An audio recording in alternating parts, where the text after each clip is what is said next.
Pistol 1-1. I'm picking up a threat detection northwest of my position. Air transit corridor, Whiskey, Tango. Okay, retask aircraft, Julia, Mike. Pistol 1-1, ELIN activity. Search sector Delta Hotel 20. Pistol 1-1 copies. On it.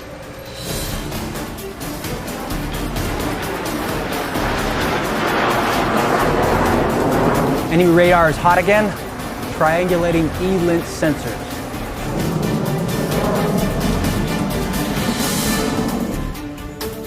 Activating SAR.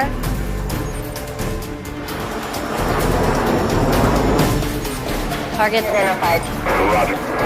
Pistol 1-1, you are clear to engage.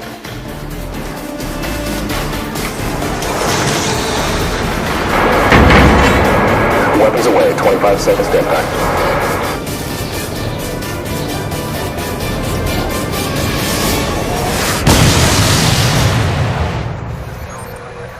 Target destroyed. Mission success. Word synonymous with General Atomics unmanned aircraft systems. The legacy, know-how, and combat experience gained in almost 2 million flight hours and thousands of UAS sorties is now being integrated into a next-generation UAS platform. The Predator Sea Avenger, powered by a Pratt & Whitney PW545B turbofan engine. The Avenger combines jet speed with range and endurance, lower observability, internal weapons bay for integrating multiple weapons, sensors, additional fuel, or the HELAD solid-state laser weapon. The Predator Sea provides an airborne network for automated repositioning, precise geolocation of threats, fused sensor video, attrition tolerance, and autonomous target prioritization.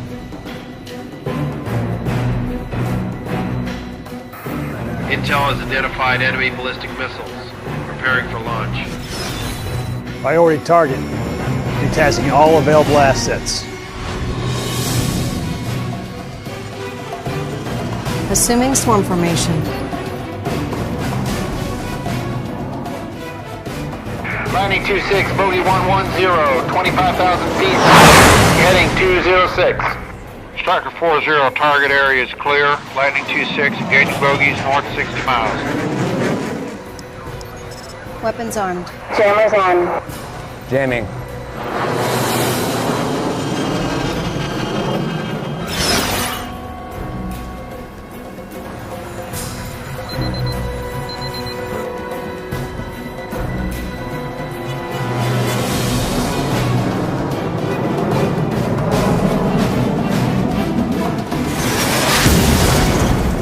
Targets destroyed.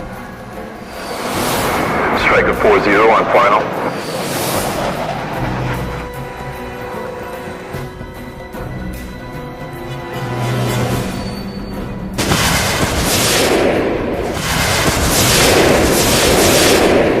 Sam launch, bullseye, 330, 15 miles. Flying HELADs. HELADs on. Engage.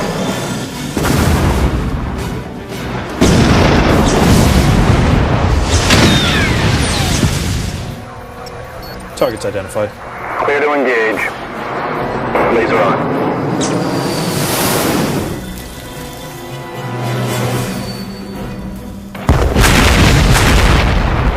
Target captured.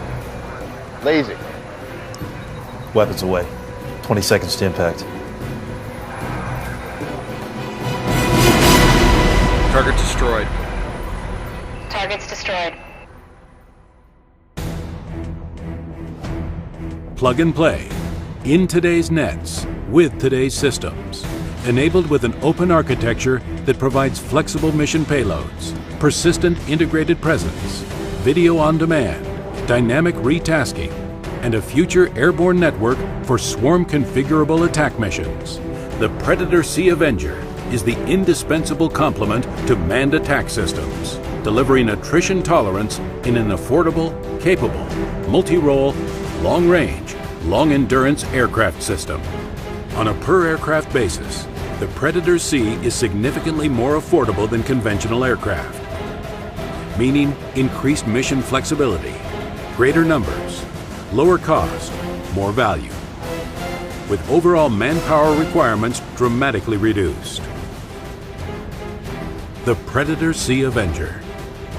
Affordable quantities deliver unprecedented situational awareness, precision strike, attrition tolerance, and service life. General Atomics, first in transformational technologies where affordable numbers expand the operational envelope and deliver a quality all of their own.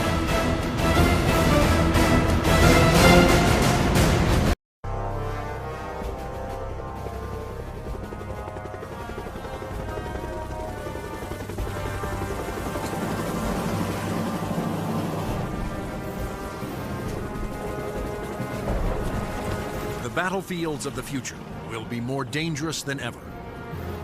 In the 21st century, there will be threats to our freedom and security like never before. But will we be ready?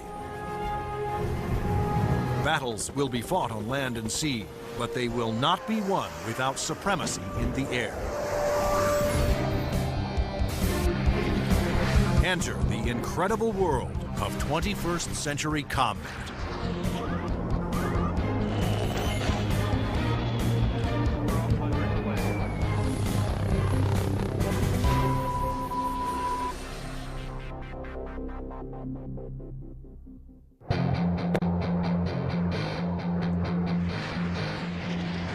Air power is the dominant strategic force. It's air power that lets you influence events and respond to events quickly. It's air power that lets you fight a war without putting hundreds of thousands of people on the ground. To date, Air Force F-15s have won more than 150 dogfights against enemy fighters without a single loss. And the Navy F-18 Hornet is widely recognized as the world's best carrier-based fighter bomber. But in the future, neither the F-15 nor the F-18 will be able to survive against deadly enemy anti-aircraft missiles. Surface-to-air missiles, or SAMs, are going to represent the biggest threat. Those very formidable systems developed in Russia or China will have to be taken out of action very quickly in any future conflict. The fighter of the future will need to be stealthy to slip past enemy radar. It must be able to take out anti-aircraft installations. And it must out-dogfight any enemy fighters that get in the way.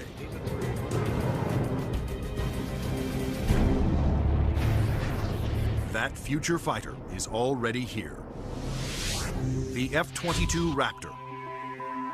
The air dominance fighter of the 21st century.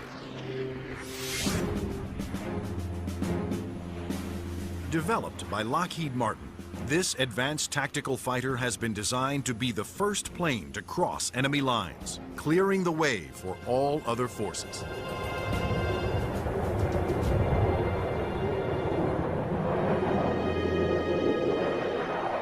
The F-22 is both an air-to-air fighter and an air-to-surface fighter, so it can drop precision weapons. That means it'll be able to go in early in a conflict, knock out all the air defenses that an enemy has, and also take out certain ground targets.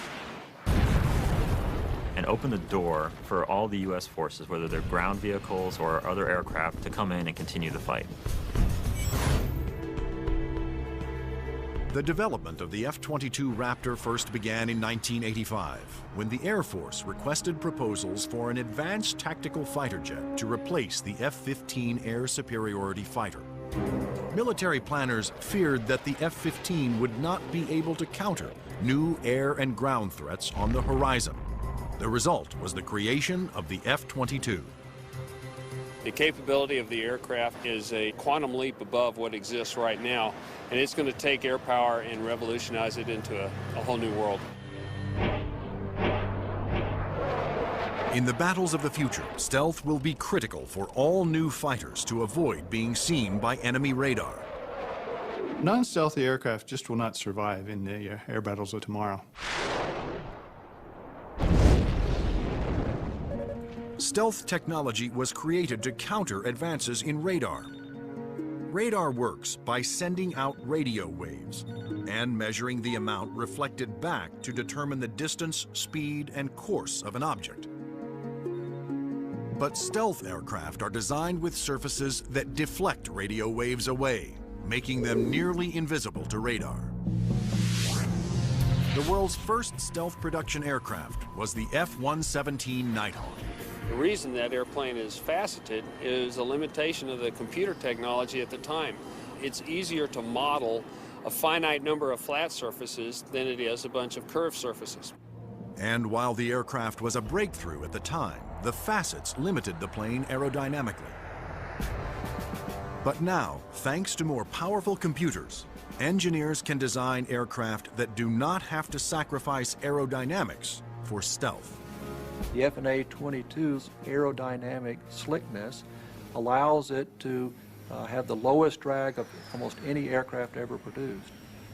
The F-22's aerodynamic superiority, combined with its stealth and firepower, make it a far better adversary than any aircraft before it.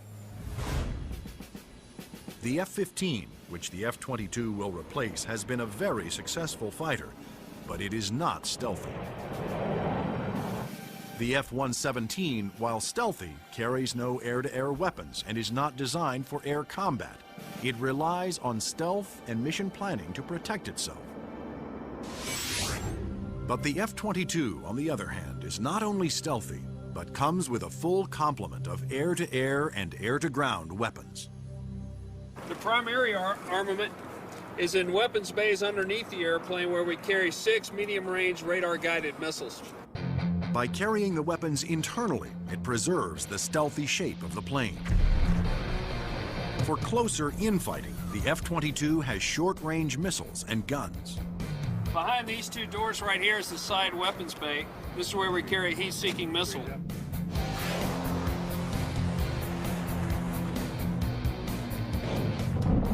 For close-in armament, the Raptor is equipped with the M61A2 cannon. The muzzle is hidden right behind this door right here. It's hidden because of the stealth characteristics of the airplane. Cannon carries 480 rounds and is capable of shooting 100 rounds a second.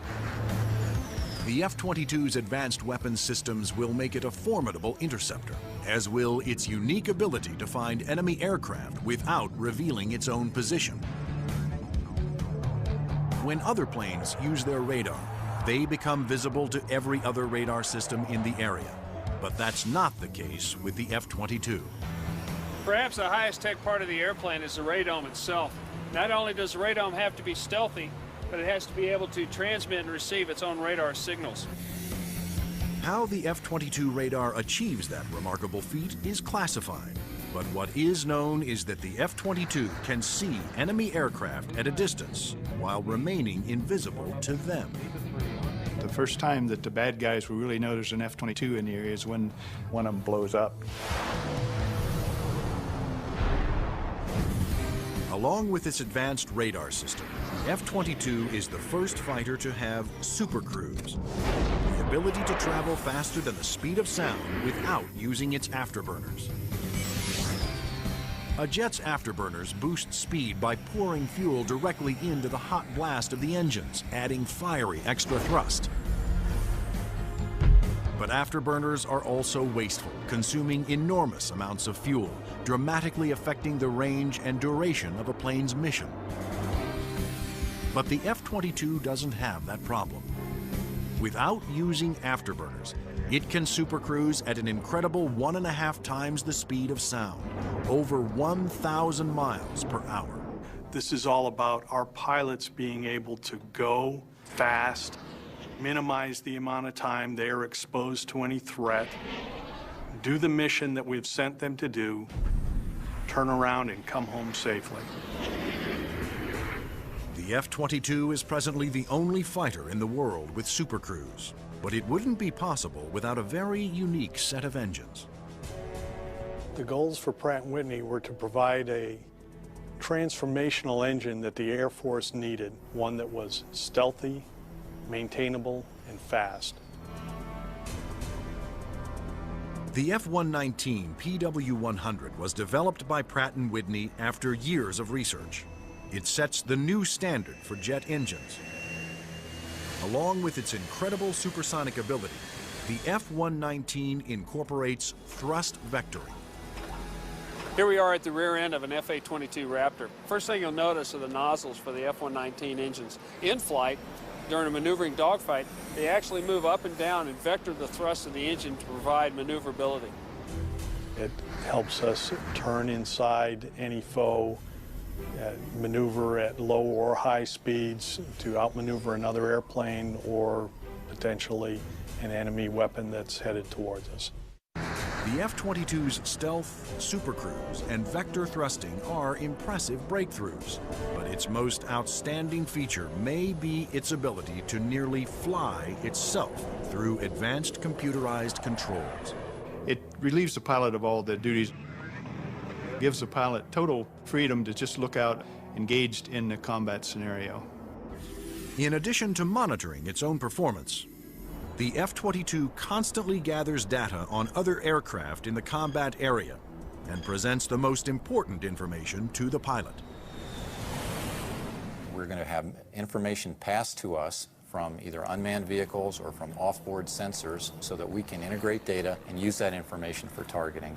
And it's the way that we are driving our forces in warfare. We are much more integrated with both other services and with other platforms, and the F-22 fits right into that concept. The F-22 Raptor's total package of avionics, stealth, supercruise, and thrust vectoring make it the most technologically advanced fighter today. I've never been in an airplane that accelerates as fast, that's as agile, the ability to turn very sharply, and it just brings a great combination of the speed, the stealth, and the avionics to the fight that nobody else is going to be able to touch. But there will be future competitors, like the Russian Sukhoi 37, which features thrust vectoring and a radical forward swept-wing design. And the fifth-generation MiG, the 1.22, which some have nicknamed the F-22ski. The Russians are still very active aircraft developers. They've got a variety of technologies that they're continuing to improve upon and that can be made available to our future enemies. And so that's why we have to stay on top of the technology that we are developing and make sure that it is able to take out anything that other countries develop. When you look at the adoption by China of the Su-27 and the fact that it'll probably be modernized and improved, that brings up the need for more advanced fighter aircraft in the US. And that's one of the main reasons, I think, why the Air Force is so insistent on the need to have the F-22. In addition to Russia, other U.S. allies are producing advanced interceptors for export that are superior to the F-15, such as Sweden's JAS-39 Gripen and France's new Rafale.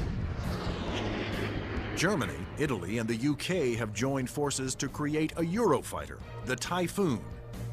If these planes fall into unfriendly hands, the U.S. Air Force will need the F-22 to maintain their advantage. We're always going to go into war wanting to have that air dominance, and the F-22 is going to be the big boy on the block that can help us to do that. In future combat, the F-22 is to be joined by another stealthy aircraft, the F-35 Joint Strike Fighter, the ground attack bomber of the future. Designed for the U.S. Air Force, Navy, Marines, and Britain's Royal Navy, the question is, will it work for every user?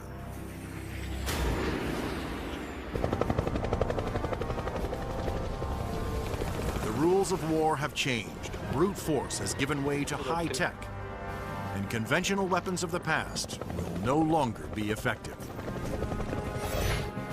In future battles, the F-22 will be the first fighter to cross enemy lines, surgically removing air and ground targets. Next in the F-35 Joint Strike Fighter, the attack bomber of the future. It will assume the air-to-ground attack role for the U.S. military. The F-35 can carry heavy weapons externally for maximum effect. But when a smaller payload is carried internally, it is nearly as stealthy as the vaunted F-117 Nighthawk. It has a significant amount of stealth capability to allow it to be used early on in a campaign, and it has a significant amount of weapons carrying and payload capability to be used at the later stages of campaign. The threat to the airplanes may not be as significant and require the stealth. The development of the F-35 was driven by the Armed Forces' desire to save costs by creating a ground attack bomber that would meet the needs of the Air Force, Navy, Marines, and Britain's Royal Navy. Airplanes are becoming very expensive these days, and we had to do something to get the cost of these airplanes back down to a reasonable level. The F-35 is expected to cost about $40 million, 1/3 the cost of an F-22 Raptor. But could one basic airframe be designed to satisfy so many different military demands? Each armed service wanted a stealthy ground attack bomber, but the Marines also needed a plane with short takeoff and vertical landing capability. The U.S. Navy required a craft with larger wings, heavy-duty landing gear, and an arresting hook for carrier landings. And the wings would have to fold up to save deck space. The size and scope of the JSF program is pretty significant. The airplane is being designed to replace the F-16 and the A-10 for the Air Force, the AV-8B for the Marine Corps, and the FA-18 for the Navy. Unlike the twin-engine F-22 Raptor, the F-35 Joint Strike Fighter was designed around a single engine to keep down not only costs, but weight. A lighter plane can carry more weapons. For the Joint Strike Fighter, one of the keys of its mission is the ability to handle a large amount of ordnance and bring it to an enemy site. That all works better with a single engine.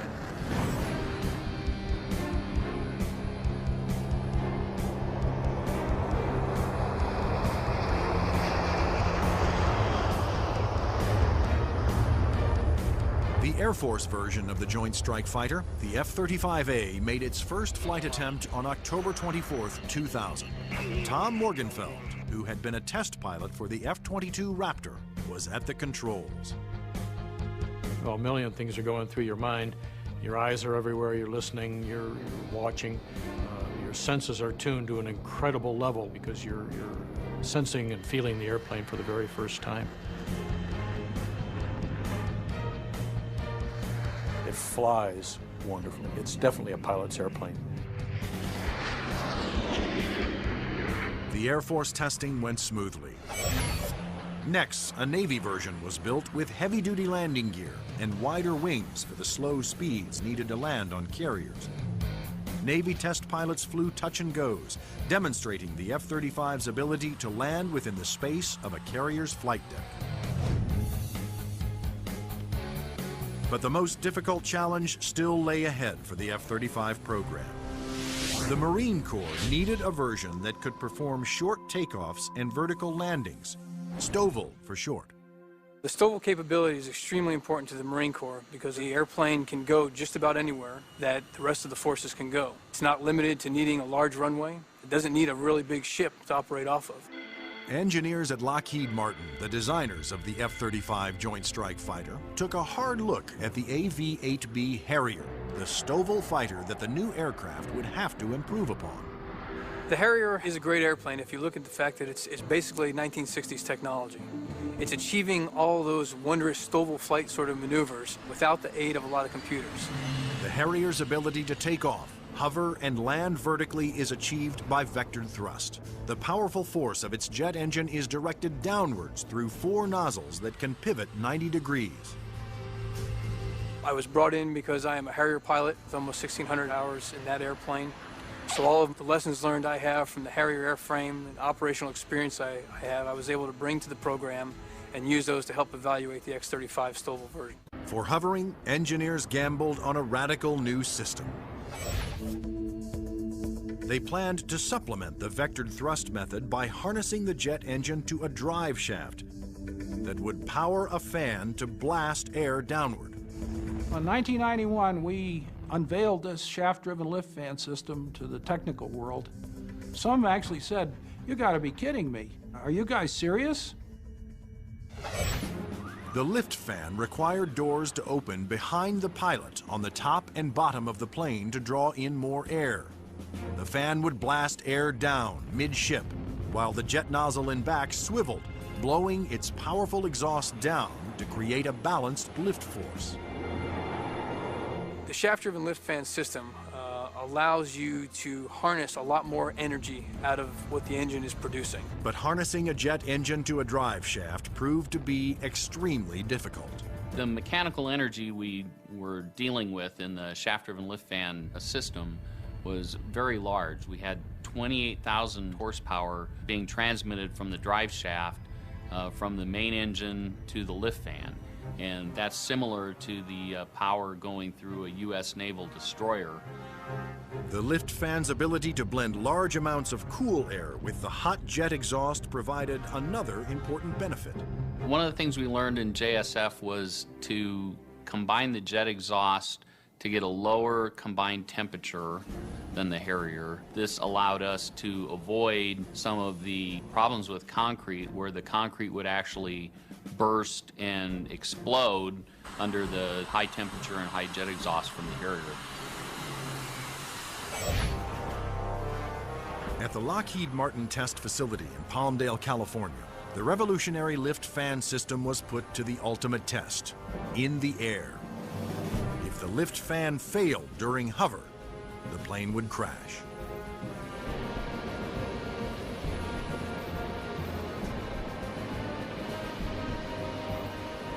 It made its first flight in 2001, and it was a complete success.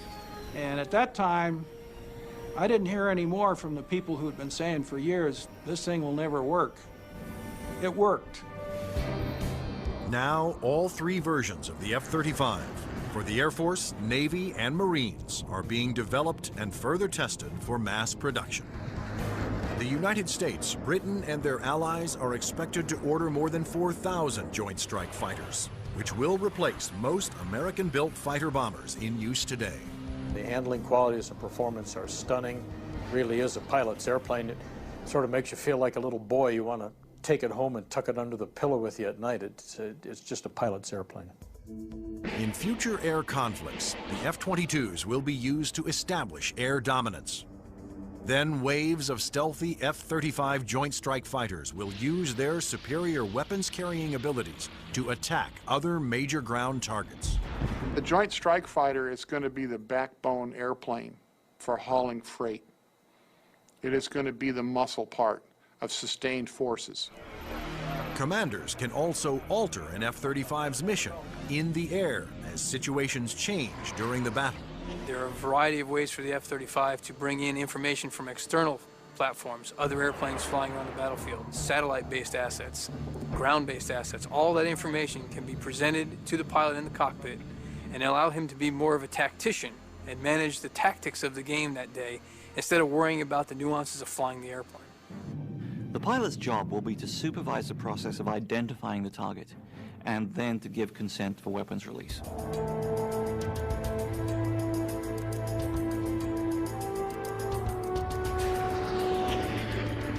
The Joint Strike Fighter will be able to carry a wide range of weapons, to include the heavier weapons such as the 2,000-pound bunker busters and 2,000-pound blast weapons.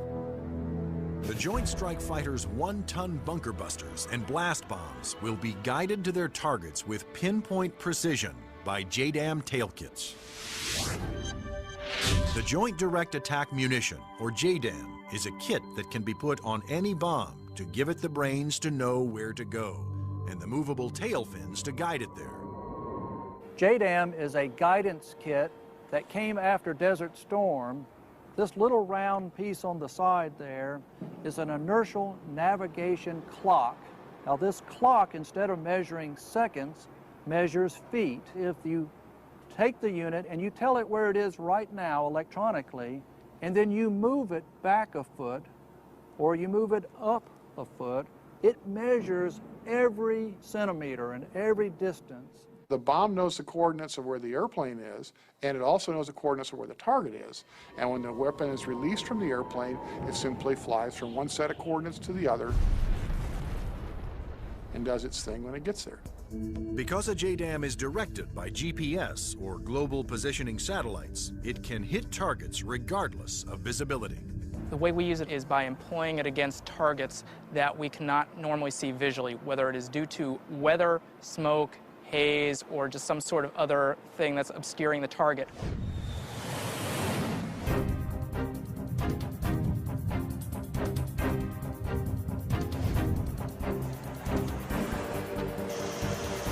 As a JDAM falls, its inertial clock keeps track of its position and signals the tail to make course corrections, directing it to the target.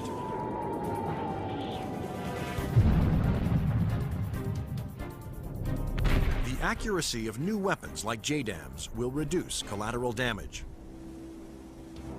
It also makes the F-35 an even more formidable weapon system. The new weapons, such as JDAM, really reduce the need for the number of sorties, and that reduces our risk because we're not exposed to enemy threats as often. The F-35's combination of advanced weapons, avionics, and stealth will help it ensure its success over the battlefields of the future. U.S. military planners wondered if these same features could be utilized in a helicopter. They wanted a stealth helicopter. But could it be done?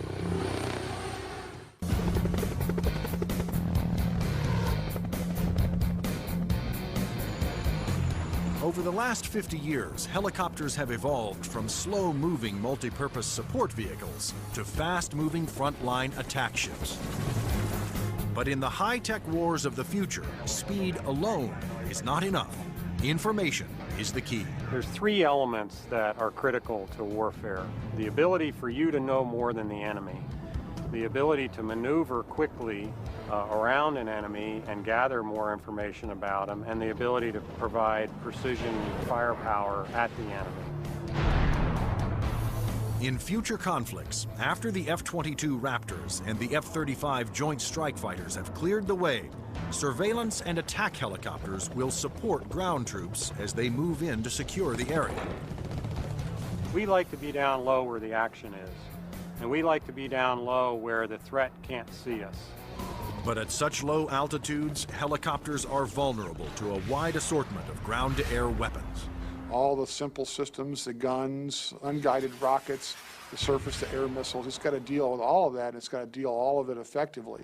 The Pentagon has responded with a two-pronged strategy to counter this threat: inexpensive, expendable unmanned helicopters and stealthy manned helicopters. Unmanned helicopters will be primarily used for surveillance and for gathering targeting information. Fire Scout, designed by Northrop Grumman, was specifically developed to take off and land on Navy ships. However, the key to creating a successful manned helicopter for future combat is to make it stealthy like the F-22. But the question is, can it be done? Achieving stealth in a helicopter is different from stealth in a fixed-wing aircraft. You're concerned about different signatures: radar reflectivity, infrared, noise, all things that will give away an aircraft's position. Those signatures, like heat, smoke, and sound, put helicopters and their pilots at serious risk over the battlefield. All the small shoulder-fired missiles, which are very effective against helicopters, are heat-seeking infrared systems. The challenge for engineers was to create a quiet helicopter with very few signatures and a small radar cross-section. And that's exactly what Sikorsky has done with the new RAH-66 Comanche. In the Comanche, with all the stealth capabilities, we can defeat the radar threat. We can defeat the guy with the shoulder-launched heat-seeking missile. And from the guy popping up in the tree, our agility defeats him. Our small size, our quiet acoustic signature defeats him. Often the first thing you hear from a helicopter is the sound of the wake from the main rotor hitting the wake from the tail rotor.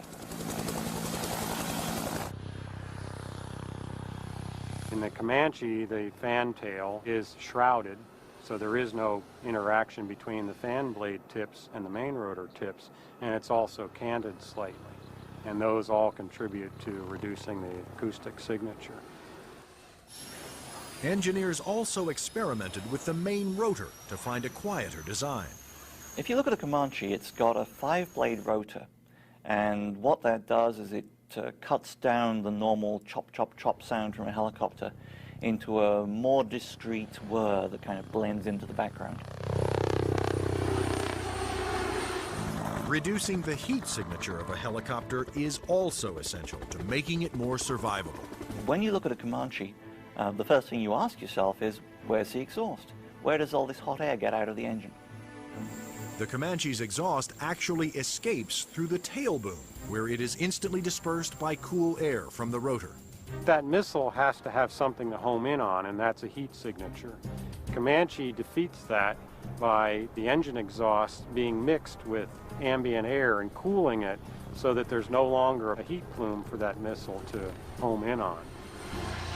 To defeat radar, the Comanche utilized the stealth secrets first developed for the F-117 Nighthawk. There are no radar reflecting right angles on its outer fuselage, and all weapons are carried internally to help keep its stealthy shape. What's interesting about the helicopter is some of the things that achieve stealth actually make the helicopter better. Things like the retractable landing gear and the retractable weapons bays, that also makes it sleeker and faster. So once you've bought into the stealth part of it, you get other superior attributes. The main role of the Comanche is to give commanders an overview of the battlefield by providing up-to-the-minute information. Comanche is going to be basically their flying cavalryman. It's going to dart in and out, slash and cut, be a reconnaissance vehicle. As Comanche's two pilots gather data, their computer shares that data with other Allied forces. When the Comanche finds the enemy, he's going to kind of direct like a quarterback to apply the firepower to defeat that enemy.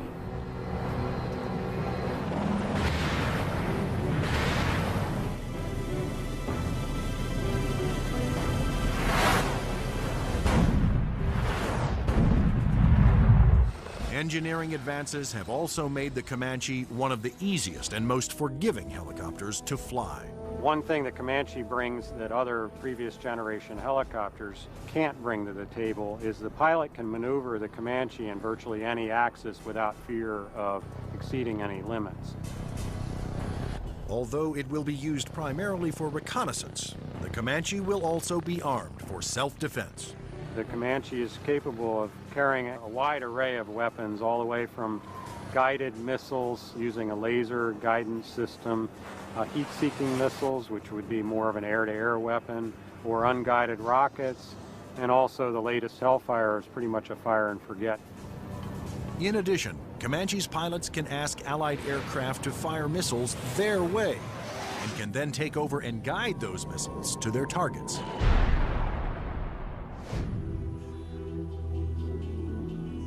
If the Comanche is hit, its computer system can often fix itself by reassigning vital functions to undamaged computer cards. This is where the computer brain of the Comanche is.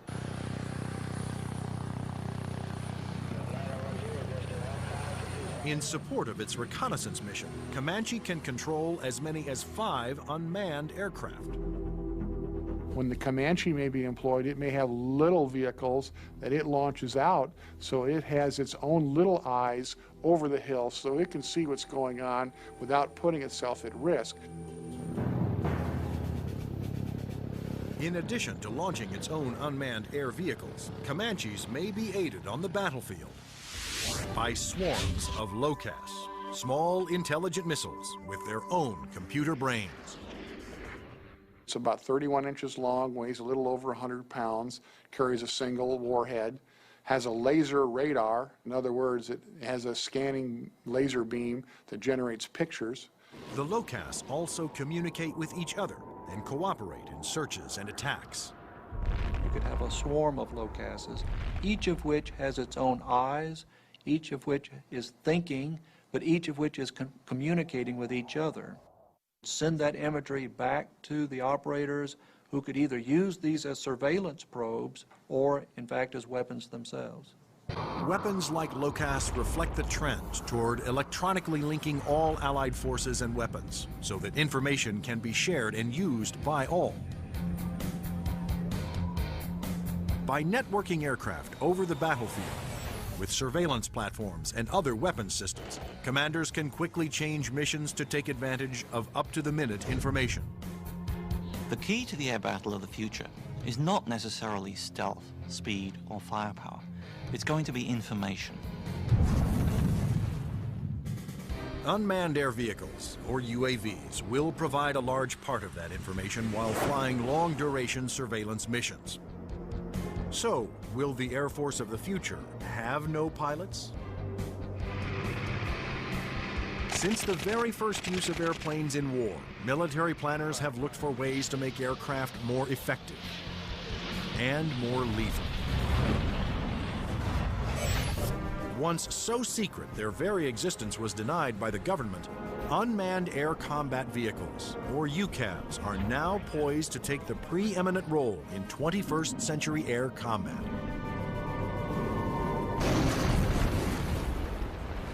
UAVs are certainly going to change air power in the 21st century. You can see it starting to happen today, but what we're looking at now is just the beginning, because there's going to be more of them, and they're going to be better. Unmanned aerial vehicles allow the military to do more with less, to put more aircraft into the air than you otherwise would be able to because of the limited number of pilots that you might have, or where it might be too risky.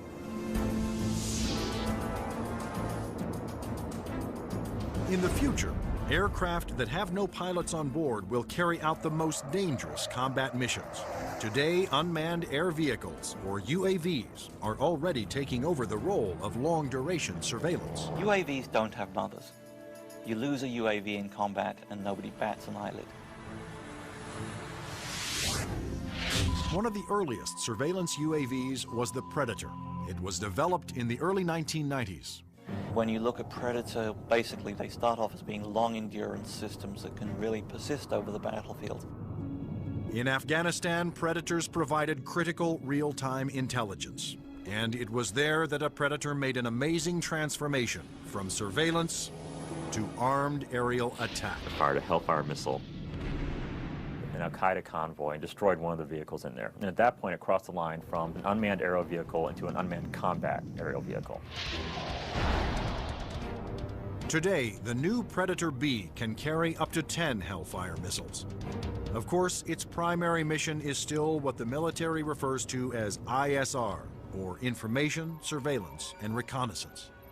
It's basically a poor man's satellite. I mean, you can bring it in and let it dwell in an area. UAVs transmit important visual information to battlefield commanders via satellite or other data links. Once targets had been located, identified, and cataloged, these could be disseminated to other weapons or weapon systems. Reconnaissance UAVs have multiple ways of conducting surveillance. On clear days, they use specially stabilized optical lenses that can zoom to high magnification. At night, they use infrared, and under adverse conditions, they use synthetic aperture radar to pierce the thickest clouds, sandstorms, or oil field smoke.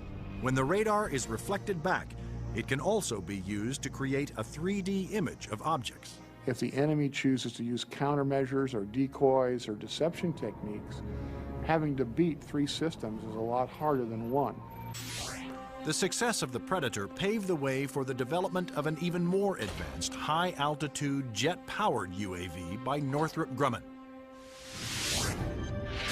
It's called the Global Hawk, but unlike the Predator, it was designed to take off, fly its pre-programmed mission, and land all on its own, thanks to the GPS, or Global Positioning Satellite System. The Global Hawk is basically a much larger version of the Predator. It has higher altitude capabilities, increased payload. It can carry a lot more sensors, a lot more communication devices, and it can loiter over a battlefield for up to 35 hours. The Global Hawk can stay aloft for a day or more, providing constant near real-time video surveillance over an area the size of Illinois. Predator and Global Hawk give us an up-close view, which is something you can't get from a national asset, which would be a satellite type of thing. Though still in development, the Global Hawk had a dramatic impact during Operation Iraqi Freedom.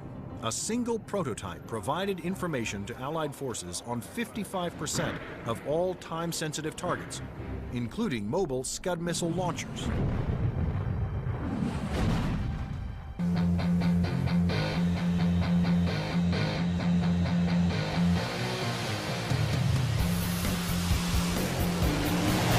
Like the Air Force, the Navy wanted its own autonomous UAVs. However, designing one to take off and land on an aircraft carrier was a tremendous challenge. But the engineers at Northrop Grumman were up for it. In the summer of 2000, they began working on the X-47 Pegasus. The hardest part of the Pegasus program was definitely the flight controls. Getting on and off an aircraft carrier, of course, is one of the toughest design problems for an aircraft. And doing this with a tailless vehicle like Pegasus certainly was the toughest problem we had. That problem was solved by using 6 innovative surfaces to make the plane climb, descend, and turn. This surface just rotates up. The elevon, of course, both up and down, and then there's another inlay on the lower surface as well. The first flight of Pegasus, the demonstration was very, very successful. It lasted approximately 12 minutes. There was no human in the loop. But could Pegasus, without any human assistance, land within the tiny space between the arresting cables of an aircraft carrier? The engineers came up with an ingenious way to find out. And we actually glued a small paintball down under the bottom of the hook so we could get a clear touchdown point. That was quite an achievement that we're very proud of. The Navy will use its stealthy UAVs to get targeting information for its guns, missiles, and fighter aircraft. The initial focus has been on information, surveillance, and reconnaissance to provide targeting information to the Navy's strike packages.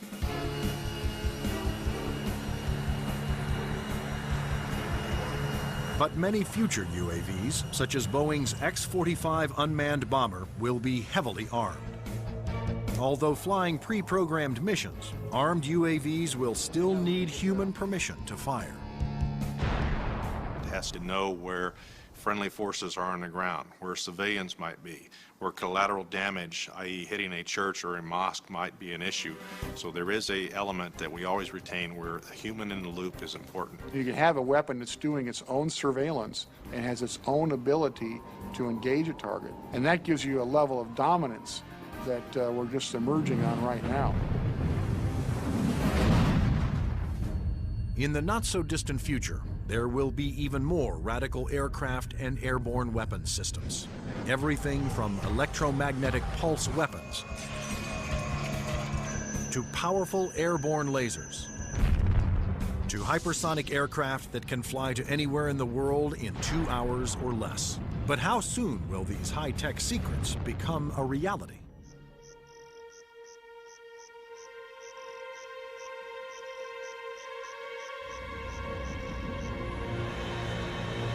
The enigmatic F-117 stealth jet flew in secret for 10 years before its existence was revealed to the public. Some of the unclassified projects that are acknowledged by the Pentagon seem more like science fiction than reality. The military is designing a weapon system designed to neutralize an enemy encampment or factory without destroying it and scattering nuclear, biological, or chemical materials. Electromagnetic pulse, or EMP weapons, will blast a highly concentrated magnetic field towards its target, overloading and destroying any electrical components. The small electromagnetic pulse weapons offer some pretty startling capabilities. You can essentially completely destroy an enemy's electronic infrastructure in a very precise way. You can fly over a small facility, only a couple of acres, fire it, and suddenly none of their computers work, none of their weapons work, none of their electronics at all will work. Researchers are also experimenting with an airborne chemical laser. An entire aircraft has been turned into a chemical energy plant that points that laser at a target and burns through missiles. This aircraft will fly at higher altitudes and will primarily be used for Scuds or for ballistic targets that would be fired from one country to another.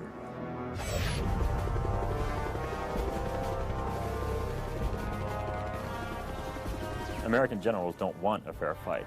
They want their equipment to be the absolute best in the world so that whatever they come up against, they can defeat it quickly and efficiently. The battlefield of the future will continue to be a dangerous place. But But military planners believe that the key to maintaining the security of the United States is to develop the weapon systems of tomorrow, today.